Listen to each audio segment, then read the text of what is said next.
प्रचार के दौरान जमकर बयानबाजी हो रही, आरोप प्रत्यारोप के दौर चल रहे हैं। पश्चिम बंगाल की मुख्यमंत्री ममता बनर्जी ने कूच बिहार की रैली में बीजेपी को जब कोसना शुरू किया तो कोसते कोसते काफी कुछ कह गई। ममता बनर्जी ने आखिर बीजेपी को ऐसा क्या कहा जिसको लेकर के बीजेपी अब हमलावर है? पश्चिम बंगाल के कूच बिहार की रैली में सीएम ममता बनर्जी बीजेपी पर जमकर बरसी।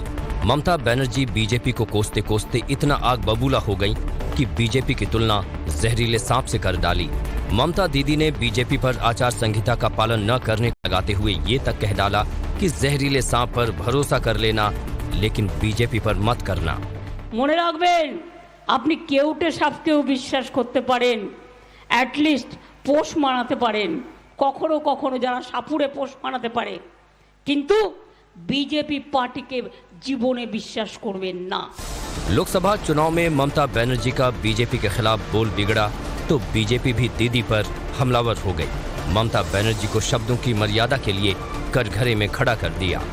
मुझे लगता है वो पूरी तरह से बौखलाई हुई हैं और राजनीतिक खौफ से वो सकपकाई हुई हैं और इसके चलते उन्होंने अपना सारा गुस्सा निकाला है और जो उनकी अपनी असलियत है, जिस तरह से वो सोचती हैं, जिस तरह से उनकी भाषा है जिसका वो प्रयोग करती हैं, वो सामने आ रही है कि कितनी अशिष्ट तरीके से, अभद्र तरीके से उनकी सोच है और उनकी भाषा है।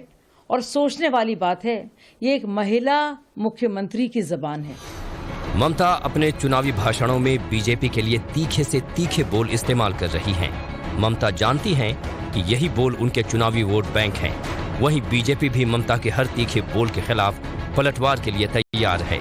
जाहिर है, जैसे जैसे लोकसभा चुनाव नजदीक आता जा रहा है, सियासी बयानबाजी और भी तेज होती जा रही है।